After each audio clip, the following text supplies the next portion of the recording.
వంశాల గురించి చెప్పుకున్నాం. వెలనాటి చోళులు హయహయ వంశం అనేటువంటిది. వెలనాటి చోళులు చందోలును రాజధానిగా చేసుకుని రూల్ చేసినటువంటి వాళ్ళు. హయహయ వంశం అనేటువంటిది గురజాలను రాజధానిగా చేసుకుని రూల్ చేసినటువంటి వాళ్ళు. ఈ వెలనాటి చోళుల యొక్క సామంతులే హయహయ వంశం వాళ్ళు. వెలనాటి చోళుల యొక్క సామంతులే హయహయ వంశం వాళ్ళు. హయహయ వంశంలోని కుటుంబ తగాదానే పలనాటి యుద్ధము అనేటువంటిది. హయహయ వంశంలోని కుటుంబ తగాదానే పలనాటి యుద్ధము. ఈ పలనాటి యుద్ధానికి సంబంధించి పలనాటి వీర చరితము అనేటువంటి బుక్ని శ్రీనాథుడు రాస్తే, కవి సార్వభౌముడు శ్రీనాథుడు ఆయన టైటిల్ అండి. కవి సార్వభౌమ. కవి సార్వభౌముడు శ్రీనాథుడు అనేటువంటి వ్యక్తి పలనాటి వీర చరితం అనేటువంటి బుక్ను రాస్తే, అదేవిధంగా వీరభద్రుడు అనేటువంటి వ్యక్తి పలనాటి వీర భాగవతం అనేటువంటి బుక్ను రాశాడు. పలనాటి యుద్ధాన్నే ఆంధ్ర కురుక్షేత్రం అని కూడా పిలిచాం, ఆంధ్ర మహాభారతం అని కూడా పిలుస్తాం. సరే, నెక్స్ట్ రాద్దాం. ఇంకొక రాజవంశం గురించి రాద్దాం. తెలుగు చోడులు.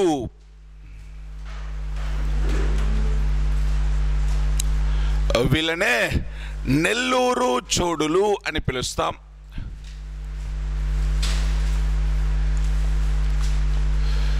తెలుగు చోడులు లేకపోతే వీళ్ళే నెల్లూరు చోడులు. మరి అంటే వీళ్ళందరూ చోళులే, కాకపోతే వాళ్ళు పరిపాలించినటువంటి ప్రాంతాన్ని బేస్ చేసుకుని నెల్లూరు నుంచి రూల్ చేసినటువంటి వాళ్ళు నెల్లూరు చోళులు. అదేవిధంగా కొణిదెన ప్రాంతం నుంచి రూల్ చేసినటువంటి వాళ్ళు కొణిదెన చోళులు. ఆత్మకూరు ప్రాంతం నుంచి రూల్ చేసినటువంటి వాళ్ళు ఆత్మకూరు చోళులు. అదేవిధంగా చాళుక్యులు చూసుకుంటే నిడదవోలు నుంచి రూల్ చేసినటువంటి వాళ్ళు నిడదవోలు చాళుక్యులు. అంటే ఏ ప్రాంతం నుంచి అయితే రూల్ చేస్తారో ఆ ఊరి పేరుతో పిలవడం జరుగుతుంది వీళ్ళని. అంటే చోళులే, కాకపోతే డిఫరెంట్ చిన్న చిన్న రాజ్యాల వాళ్ళు కాబట్టి ఏ ప్రాంతం నుంచి అయితే రూల్ చేశారో ఆ ప్రాంతం పేరుతోటి పిలవడం జరుగుతుంది. నెల్లూరు ప్రాంతం నుంచి రూల్ చేశారు కాబట్టి నెల్లూరు చోడులు అనేటువంటి వాళ్ళు. మరి వీళ్ళ యొక్క రాజధాని విక్రమసింహపురి. వీళ్ళ యొక్క రాజధాని విక్రమసింహపురి. తెలుగు చోడులు అనేటువంటి వాళ్ళ యొక్క రాజధాని ఏంటి అంటే విక్రమసింహపురి అనేటువంటిది. ఈ తెలుగు చోడులు అనేటువంటి వాళ్ళు విక్రమసింహపురిని రాజధానిగా చేసుకొని ఈ నెల్లూరు ప్రాంతాన్ని పరిపాలించడం జరిగింది. నెల్లూరు అంటే ఇక్కడ ఉండేటువంటి నెల్లూరు సరౌండింగ్స్ ప్రాంతాలను రూల్ చేయడం జరిగింది. వీళ్ళలో ఈ రాజ్యాన్ని స్థాపించినటువంటి వ్యక్తి బిజ్జన. ఈ రాజ్యాన్ని స్థాపించినటువంటి వ్యక్తి బిజ్జన. తెలుగు చోడ రాజ్యాన్ని స్థాపించినటువంటి వ్యక్తి బిజ్జన అనేటువంటి వ్యక్తి. మరి ఈ వంశంలో బాగా ప్రసిద్ధి చెందినటువంటి వ్యక్తి చోడ తిక్కన అనేటువంటి వ్యక్తి. ఈ వంశంలో బాగా ప్రసిద్ధి చెందినటువంటి వ్యక్తి చోడ తిక్కన అనేటువంటి వ్యక్తి. ఈ చోడ తిక్కన గురించి కూడా మార్నింగ్ ఒకసారి నేర్చుకున్నాం. చోడ తిక్కన అనేటువంటి వ్యక్తి గణపతి దేవుడి యొక్క అంటే గణపతి దేవుడితో మంచి రిలేషన్స్ కలిగి ఉన్నాడు. చోడ తిక్కన అనేటువంటి వ్యక్తి గణపతి దేవుడితో మంచి రిలేషన్స్ కలిగి ఉండి ఈ గణపతి దేవుడికి తరపున వెలనాటి చోళ రాజైనటువంటి పృథ్వీశ్వరుడు, ఈ గణపతి దేవుడి తరపున వెలనాటి చోళ రాజైనటువంటి పృథ్వీశ్వరుడితో యుద్ధం చేసి పృథ్వీశ్వరుడు అనేటువంటి వ్యక్తిని చంపేసి పృథ్వీశ్వరుడు అనేటువంటి వ్యక్తిని చంపేసి ఏ టైటిల్ తీసుకున్నాడు అంటే పృథ్వీశ్వర శిరఖండిక క్రీడా వినోద. పృథ్వీశ్వర శిరఖండిక క్రీడా వినోద అనేటువంటి టైటిల్ తీసుకున్నాడు. ఎవరు అంటే చోడ తిక్కన అనేటువంటి వ్యక్తి. ఈ వంశంలో ప్రసిద్ధి చెందినటువంటి వ్యక్తి చోడ తిక్కన. ఈ వంశంలో గణపతి దేవుడికి కాంటెంపరీ, గణపతి దేవుడితో మంచి రిలేషన్స్ కలిగి ఉన్నాడు చోడతిక్కన అనేటువంటి వ్యక్తి. గణపతి దేవుడి తరపున పృథ్వీశ్వరుడిని చంపేసినటువంటి వ్యక్తి చోడతిక్కన అనేటువంటి వ్యక్తి. నెక్స్ట్ ఇంకొక రాజు మనుమసిద్ధి, రెండవ మనుమసిద్ధి.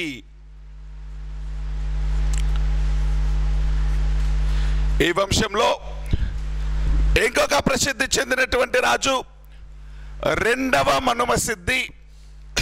ఈ రెండవ మనుమసిద్ధి అనేటువంటి వ్యక్తి రాజ్యాన్ని పరిపాలిస్తున్నప్పుడు ఇతడి యొక్క రిలేటివ్స్ అక్కన్న బయ్యన్న అనేటువంటి వాళ్ళు, ఇతని యొక్క రిలేటివ్స్ అక్కన్న బయ్యన్న అనేటువంటి వాళ్ళు రెండవ మనుమసిద్ధి యొక్క రాజ్యాన్ని ఆక్రమించడంతో, రెండవ మనుమసిద్ధిని రాజుగా తొలగించి వేయడంతో, రెండవ మనుమసిద్ధి యొక్క రిలేటివ్స్ అయిన అక్కన్న బయ్యన్నలు రెండవ మనుమసిద్ధిని రాజుగా తొలగించి వేయడంతో, రెండవ మనుమసిద్ధి ఆస్థాన కవి అయినటువంటి తిక్కన సోమయాజీ అనేటువంటి వ్యక్తి రెండవ మనుమసిద్ధి యొక్క కోర్టు పోయేటైనటువంటి తిక్కన సోమయాజీ అనేటువంటి వ్యక్తి రెండవ మనుమసిద్ధి తరపున ఎవరి దగ్గరికి రాయబారానికి వెళ్తాడు అంటే గణపతి దేవుడి దగ్గరికి రాయబారానికి వెళ్తాడు.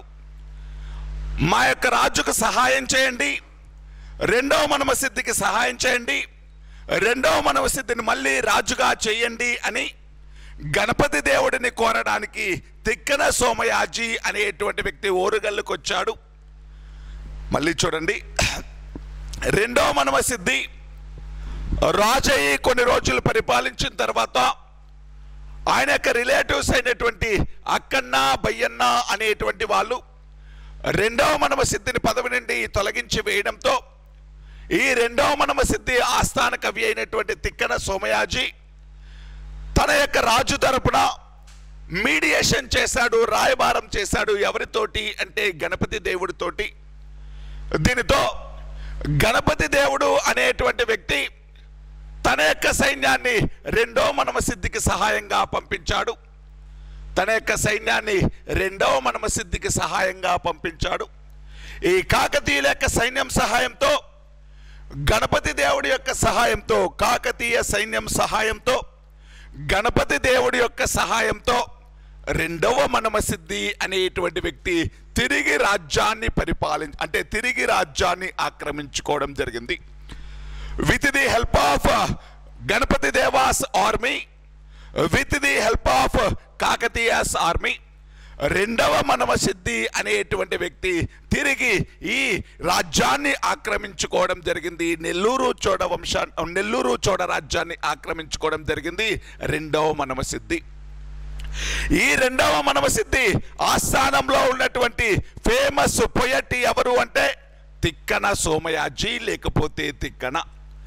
రెండవ మనుమసిద్ధి యొక్క ఆస్థాన కవి తిక్కన అనేటువంటి వ్యక్తి. ఈ రెండవ మనుమసిద్ధికి గణపతి దేవుడికి మధ్య రాయబారం చేసినటువంటి వ్యక్తి తిక్కన. రెండవ మనుమసిద్ధి ఆస్థాన కవి కోర్టు పోయట్ తిక్కన అనేటువంటి వ్యక్తి ఈ రెండవ మనుమసిద్ధికి గణపతి దేవుడికి రాయబారం చేశాడు. ఒక అగ్రిమెంట్ కుదర్చడానికి కారణమైన వ్యక్తి తిక్కన. ఈ తిక్కన అనేటువంటి వ్యక్తి మహాభారతంలోని తిక్కన అనేటువంటి వ్యక్తి మహాభారతంలోని 15 పర్వాలు అంటే 3 నుంచి 18 వరకు ఉండేటువంటి పర్వాలని 3 నుంచి అంటే 3 నుంచి కాదు 4 నుంచి, 3వ పర్వం 2 పర్వాలు, 3వ పర్వం సగభాగం నన్నయ్య రాస్తే సగభాగం ఎర్రన రాశాడు. 4 నుంచి 18 వరకు ఉండేటువంటి 15 పర్వాలను తెలుగులోకి ట్రాన్స్లేట్ చేయడంతో పాటు 4 నుండి 18 వరకు ఉండేటువంటి 15 పర్వాలను తెలుగులోకి ట్రాన్స్లేట్ చేయడంతో పాటు నిర్వచనోత్తర రామాయణం అనేటువంటి బుక్కును రాశాడు. తిక్కన రాసినటువంటి బుక్ ఏంటి అంటే నిర్వచనోత్తర రామాయణం అనేటువంటి బుక్కును రాశాడు. తిక్కన మహాభారతంలోని 15 పర్వాలను తెలుగులోకి ట్రాన్స్లేట్ చేయడంతో పాటు మహాభారతంలోని 15 పర్వాలను తెలుగులోకి ట్రాన్స్లేట్ చేయడంతో పాటు నిర్వచనోత్తర రామాయణం అనేటువంటి బుక్ను రాశాడు. తాను రాసినటువంటి నిర్వచనోత్తర రామాయణంని తన యొక్క రాజైనటువంటి రెండవ మనమసిద్ధికి అంకితం చేయడం జరిగింది. రెండవ మనమసిద్ధికి డొనేట్ చేయడం జరిగింది. అంటే అంకితం చేయడము అంటే ఆయన పేరుతోటి ముద్రించడము అని అర్థం. ఆయన రాసినటువంటి నిర్వచనోత్తర రామాయణం అనేటువంటి దాన్ని తన యొక్క రాజైనటువంటి రెండవ మనమసిద్ధికి అంకితం ఇచ్చాడు. ఎవరు అంటే ఈ తిక్కన అనేటువంటి వ్యక్తి. తిక్కన నిర్వచనోత్తర రామాయణం రాశాడు. ఈ నిర్వచనోత్తర రామాయణాన్ని ఈ రెండవ మనమసిద్ధికి అంకితం ఇవ్వడం జరిగింది. ఇప్పుడు చూడండి, గణపతి దేవుడికి రెండవ మనమసిద్ధికి ఇద్దరికి కూడా సంధి కుదిర్చినటువంటి వ్యక్తి తిక్కన. ఈ సంధిలో భాగంగా అంటే రెండవ మనమసిద్ధి గణపతి దేవుడికి మధ్య అగ్రిమెంటులో భాగంగా రెండవ మనమసిద్ధికి గణపతి దేవుడు సహాయంగా సైన్యాన్ని పంపిస్తే మరి రెండవ మనమసిద్ధి ఏం చేశాడు అంటే తన రాజ్యంలో భాగమైనటువంటి మోటుపల్లి రేవు పట్టణాన్ని గణపతి దేవుడికి అప్పగించడం జరిగింది. తన రాజ్యంలో భాగమైనటువంటి మోటుపల్లి రేవు పట్టణాన్ని, మోటుపల్లి పోర్టు సిటీని ఎవరికి అప్పగించాడు అంటే గణపతి దేవుడికి అప్పగించడం జరిగింది. రెండవ మనమసిద్ధి తన రాజ్యంలోని మోటుపల్లి రేవు పట్టణాన్ని ఎవరికి అప్పగించాడు అంటే గణపతి దేవుడికి అప్పగించాడు. మరి ఆ మోటుపల్లి రేవు పట్టణంలో, మోటుపల్లి పోర్టు సిటీలో వ్యాపారస్తులకి, ట్రేడర్స్కి ఒక ధైర్యం ఇస్తూ, ఒక భరోసా ఇస్తూ, మీకేమీ పర్వాలేదు, మీ దగ్గర ఎటువంటి దొంగతనాలు జరగవు, ఎటువంటి సముద్రపు దొంగలు రారు, ఎటువంటి దొంగతనాలు దోపిళ్ళు జరగకుండా మిమ్మల్ని నేను రక్షిస్తూ ఉంటాను అని అభయం ఇస్తూ, వాళ్ళందరికీ ధైర్యం ఇస్తూ ఒక శాసనం వేయించాడు గణపతి దేవుడు. ఆ శాసనం పేరే మోటుపల్లి అభయ శాసనం. గణపతి దేవుడు మోటుపల్లి అభయ శాసనం అనేటువంటి దానిని వేయించడం జరిగింది. సంస్కృత భాషలో అండి. ఏ లాంగ్వేజ్ అంటే సంస్కృతం. కాకతీయుల యొక్క రాజభాష సంస్కృతం. కాకతీయుల యొక్క అఫీషియల్ లాంగ్వేజ్ సాంస్క్రిట్. సంస్కృత భాషలో మోటుపల్లి అభయ శాస్త్రాన్ని ఎవరు వేశారు? మోటుపల్లి అభయ శాస్త్రం గణపతి దేవుడు. ఇనీషియల్గా మోటుపల్లి ఎవరి రాజ్యంలో భాగం? రెండవ మనమసిద్ధి యొక్క రాజ్యంలో భాగం. రెండవ మనమసిద్ధికి గణపతి దేవుడు సైన్యాన్ని సహాయంగా చేశాడు అనేటువంటి కారణంతో ఈ మోటుపల్లిని గణపతి దేవుడికి అప్పగించాడు, కాకతీయులకు అప్పగించాడు. ఆ ప్రాంతంలో వ్యాపారస్తులకు ధైర్యం ఇస్తూ, అభయం ఇస్తూ వేయించినటువంటి శాసనమే మోటుపల్లి అభయ శాసనం అనేటువంటిది. మరి ఈ రెండవ మనమసిద్ధి అనేటువంటి వ్యక్తి పరిపాలిస్తున్న కాలంలో, రెండవ మనమసిద్ధి అనేటువంటి వ్యక్తి పరిపాలిస్తున్న కాలంలో రెండు ప్రముఖమైనటువంటి యుద్ధాలు చేశాడు రెండవ మనమసిద్ధి. ఈ రెండవ మనమసిద్ధి రూలర్గా ఉన్న సమయంలో రెండు ప్రముఖ యుద్ధాలు, రెండు ఫేమస్ యుద్ధాల్లో పార్టిసిపేట్ చేశాడు ఇతను. ఆ రెండు యుద్ధాలు ఏంటి అంటే, ఒకటి పంచలింగాల యుద్ధం, రెండోది ముత్తుకూరి యుద్ధం. రెండు యుద్ధాల్లో పార్టిసిపేట్ చేశాడండి. రెండు ఫేమస్ యుద్ధాలలో పార్టిసిపేట్ చేశాడు. ఒకటి పంచలింగాల యుద్ధం,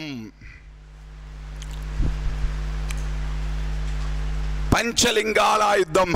రెండవది ముత్తుకూరి యుద్ధం.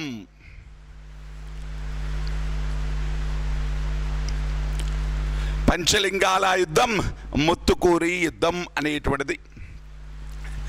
పంచలింగాల యుద్ధం రెండవ మనమసిద్ధికి మరియు యాదవ రాజు అయినటువంటి కాటమరాజుకి మధ్య జరిగింది.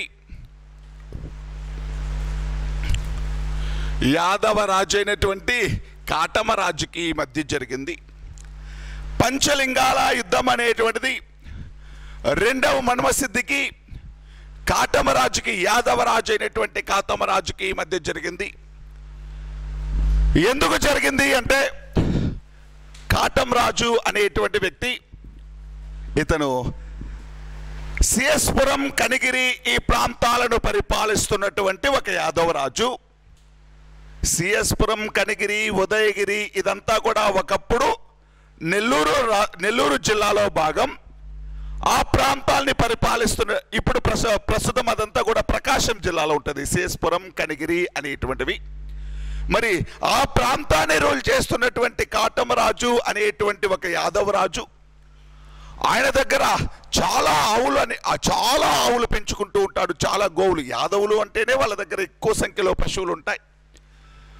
వీళ్ళ యొక్క పశువులన్నీ కూడా ఎప్పుడు శ్రీశైలం అటవీ ప్రాంతంలో మేపుకుంటూ ఉంటారు. శ్రీశైలం అటవీ ప్రాంతానికి తీసుకెళ్ళిపోయి మేపుతా ఉంటారు.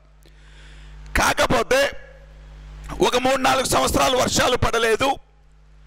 ఈ రాజ్యంలో, కాటమరాజు యొక్క రాజ్యంలో, ఈ రాజ్యం యొక్క పరిసర ప్రాంతాల్లో పశువులకి మేత లేదు, నీళ్లు లేవు. మేత లేకపోవడంతో ఈ రెండవ మనవసిద్ధిని రిక్వెస్ట్ చేశాడు. మీ రాజ్యంలో వర్షాలు ఉన్నాయి కదా, మీ రాజ్యంలో వాటర్ ఫెసిలిటీ ఉంది కదా, మీ రాజ్యంలో మేత ఉంది, మా ఆవులని మీ దగ్గరికి తీసుకొచ్చి మేపుకుంటాము. మీకు ఏం చెల్లిస్తాను అంటే పుల్లరి పే చేస్తాను. ఏం చెల్లిస్తాను అంటే పుల్లరి చెల్లిస్తాను అని యాక్సెప్ట్ చేసి, ఈ రెండో మనవసిద్ధి యొక్క అంగీకారంతో ఈయన యొక్క పశువులన్నింటినీ, కాటమరాజు యొక్క పశువులన్నింటినీ కూడా ఎక్కడ మేపుకున్నాడు అంటే ఈ రెండో మనవసిద్ధి యొక్క రాజ్యంలో, నెల్లూరు రాజ్యంలో మేపుకున్నాడు. సరే, కరువంతా అయిపోయింది. మళ్ళీ ఈయన యొక్క పశువులన్నీ కూడా ఈ కాటమరాజు యొక్క పశువులన్నీ కూడా మళ్ళీ ఆయన యొక్క ఓన్ ల్యాండ్కి వచ్చేసాయి.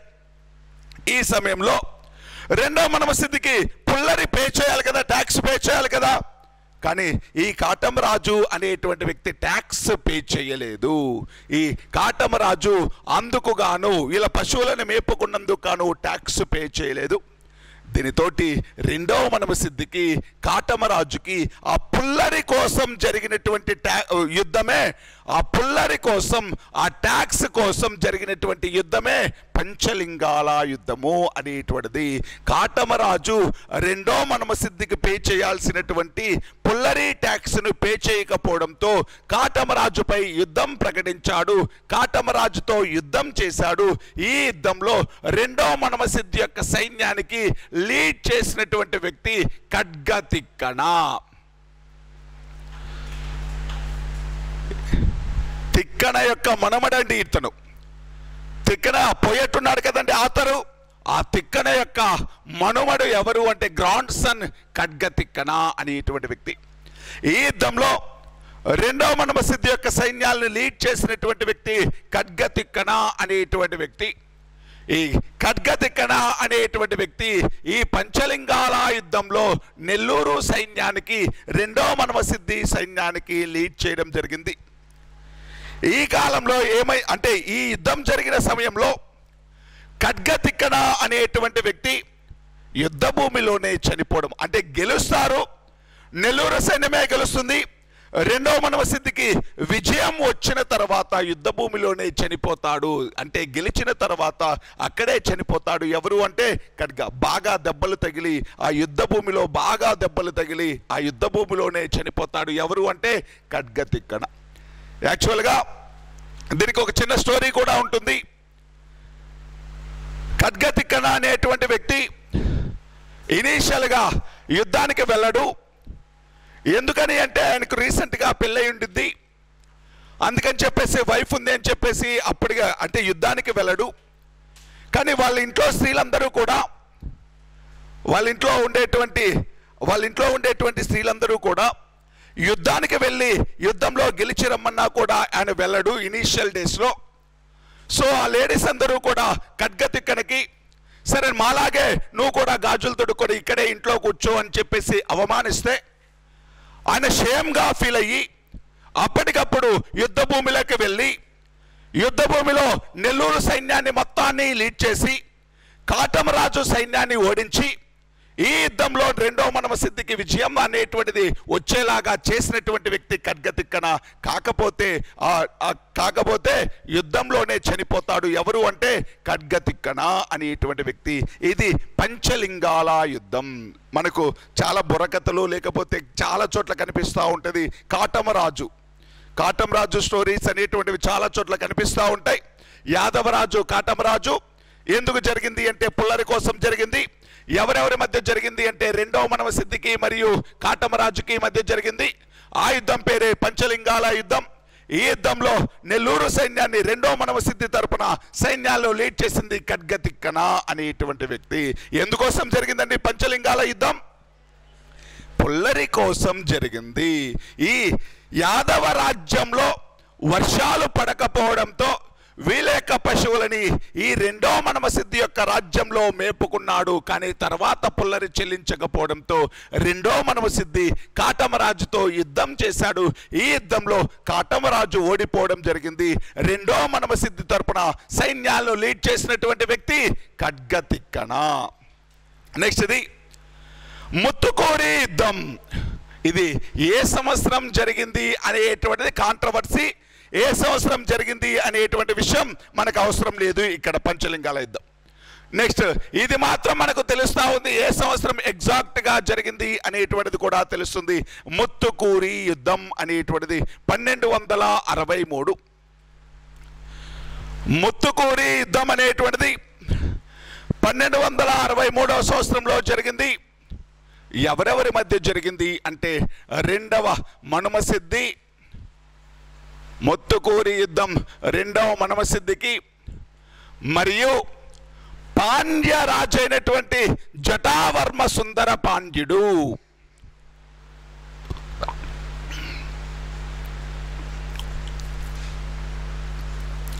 జటావర్మ సుందర పాండ్యుడు. ముత్తుకూరి యుద్ధం 1263వ సంవత్సరం రెండవ మనమసిద్ధికి జటావర్మ సుందర పాండ్యుడు అనేటువంటి వ్యక్తికి జటావర్మ సుందర పాండ్యుడు అనేటువంటి వ్యక్తికి మధ్య జరిగింది. ఎందుకని జరిగింది అంటే పాండ్యులు అనేటువంటి వాళ్ళు పాండ్యులలో one of the famous ruler Jatavarma Sundara పాండ్యుడు. పాండ్యులు అనేటువంటి వాళ్ళు మదురైని రాజధానిగా చేసుకుని పరిపాలించిన వాళ్ళు. వీళ్ళు ఈ మదురైని రాజధానిగా చేసుకుని పరిపాలించి కోస్తా ప్రాంతం అంతా మాదే, ఈ నెల్లూరు ప్రాంతం కూడా మాదే, ఈ నీ రాజ్యం కూడా మాదే, నువ్వు నాకు మాత్రమే సామంతుడిగా ఉండాలి అని రెండో మనమసిద్ధి అనేటువంటి వ్యక్తిని ఆర్డర్ వేస్తే రెండో మనమసిద్ధి యొక్క రాజ్యాన్ని ఆక్రమించుకోవడానికి వస్తే ఈ రెండవ మనమసిద్ధి అనేటువంటి వ్యక్తి ఎవరి యొక్క సహాయం కోరాడు అంటే కాకతీయుల యొక్క సహాయం కోరాడు, గణపతి దేవుడి యొక్క సహాయం కోరాడు. రెండవ మనమసిద్ధి ఎవరి యొక్క సహాయం కోరాడు అంటే గణపతి దేవుడి యొక్క సహాయం కోరాడు. దీనితో రెండో మనమసిద్ధికి సహాయంగా కాకతీయ సైన్యాన్ని పంపించాడు. గణపతి దేవుడు తన సైన్యాన్ని పంపించాడు. ఎవరికి సహాయంగా అంటే రెండవ మనమసిద్ధికి సహాయంగా.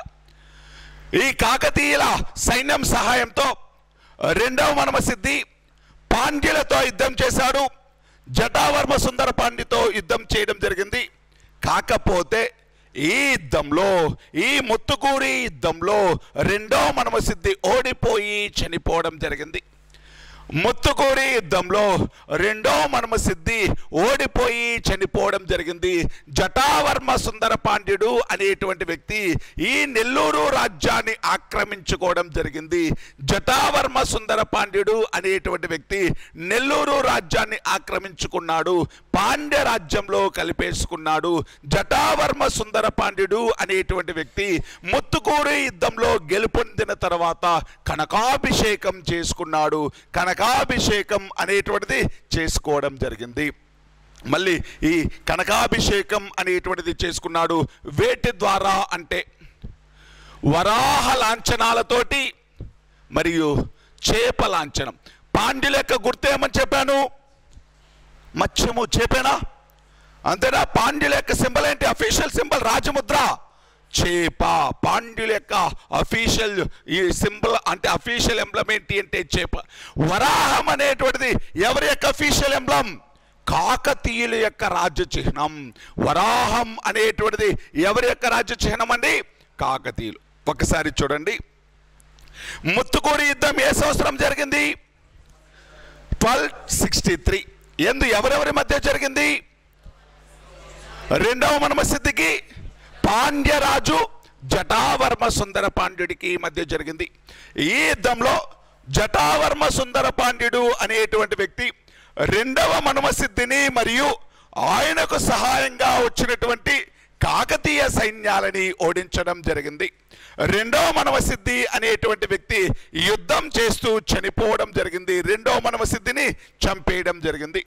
ఈ రెండవ మనమసిద్ధిని చంపేసిన తర్వాత నెల్లూరు రాజ్యాన్ని ఈ పాండ్యులు ఆక్రమించుకున్నారు. మరి నెల్లూరు రాజ్యాన్ని ఆక్రమించుకున్న తర్వాత కనకాభిషేకం చేసుకున్నాడు.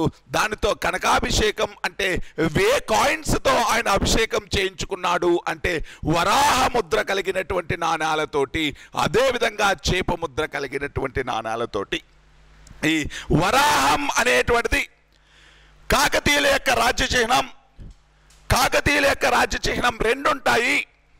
కాకతీయుల యొక్క అఫీషియల్ ఎంబ్లమ్స్ ఎన్ని ఉంటాయి అంటే రెండు ఉంటాయి. ఇనీషియల్ గా కాకతీయుల యొక్క రాజ్య చిహ్నం గరుడ పక్షి. ఇనీషియల్ గా వాళ్ళ యొక్క రాజ్య చిహ్నం ఏంటండి? గరుడ పక్షి. ఇంకొక రాజ్య చిహ్నం ఉంది, అదేంటి అంటే వరాహం. ఒకసారి చూడండి, ఒకసారి కాకతీయులు ఎవరికి సబార్డినేట్స్, ఎవరికి సామంతులు? కాకతీయులు. నిన్న గుండియ రాష్ట్రకూట అని చెప్పానా? గుండియ రాష్ట్రకూట అంటే ఎవరికి సామంతులు? ఇనీషియల్ గా రాష్ట్రకూట. రాష్ట్రకూటలను అంతం చేసి వచ్చినటువంటి వాళ్ళు కళ్యాణి చాళుక్యులు, అంతేనా? రాష్ట్రకూటంలో చివరి వాడైన కర్క అనేటువంటి వ్యక్తిని తైలప్పుడు ఓడించి రాజ్యాన్ని ఏర్పాటు చేశాడు. అదే కళ్యాణి చాళుక్య వంశం. ఇప్పుడు రాష్ట్రకూటులకి ఇనీషియల్ గా సామంతులు, తర్వాత ఎవరికి సామంతులు? కళ్యాణి చాళుక్యులకు సామంతులు. రాష్ట్రకూటులకు సామంతులుగా ఉన్నారు కాబట్టి రాష్ట్రకూటుల యొక్క అఫీషియల్ ఎంబ్లమ్ అయినటువంటి గరుడ పక్షిని కొన్ని రోజులు వాడారు. రాష్ట్రకూటుల తర్వాత మళ్ళీ ఎవరికి సామంతులు? కళ్యాణి చాళుక్యులకు. అందుకని కళ్యాణి చాళుక్యుల యొక్క అఫీషియల్ ఎంబ్లమ్ అయినటువంటి వరాహాన్ని వాడడం జరిగింది.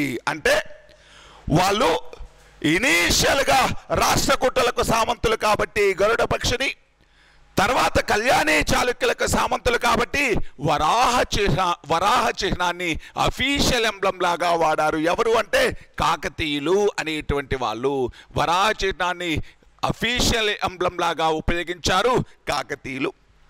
దీనితోటి జటావర్మ సుందర పాండ్యుడు అనేటువంటి వ్యక్తి నెల్లూరు, అంటే జటావర్మ సుందర పాండ్యుడు అనేటువంటి వ్యక్తి నెల్లూరు రాజ్యాన్ని ఓడించిన తర్వాత కనకాభిషేకం చేసుకున్నాడు.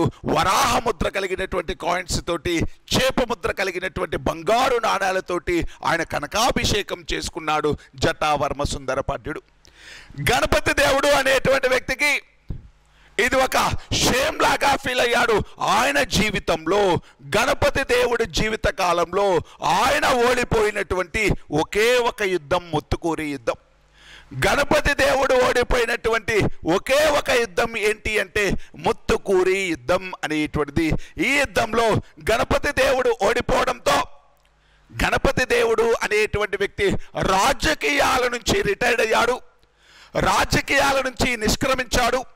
రాజకీయాల నుంచి నిష్క్రమించి రాజ్యాన్ని తన కూతురైనటువంటి రుద్రమాదేవికి అప్పగించడం జరిగింది. అంటే 1263వ సంవత్సరంలో ముత్తుకూరు యుద్ధంలో ఓడిపోయిన తర్వాత ఇప్పటి నుంచి ఇంకా రాజకీయాలు లేకపోతే రాజ్యాన్ని పరిపాలించలేదు. ఎవరికి అప్పగించాడు అంటే తన కూతురైనటువంటి రుద్రమాదేవికి అప్పగించి ఆయన రాజకీయాల నుంచి నిష్క్రమించడం జరిగింది. ఆయన ఎప్పటి వరకు బ్రతికున్నాడు గణపతి దేవుడు అంటే 1268 వరకు బ్రతికున్నప్పటికీ 1263 నుంచి రాజకీయాల నుంచి రిటైర్డ్ అయ్యాడు. ఎవరు అంటే గణపతి దేవుడు. అంటే షేమ్ గా ఫీల్ అయ్యాడు. ముత్తుకూరి యుద్ధంలో ఓడిపోవడంతో రాజకీయాల నుంచి పర్మనెంట్ గా రిటైర్డ్ అవ్వడం జరిగింది.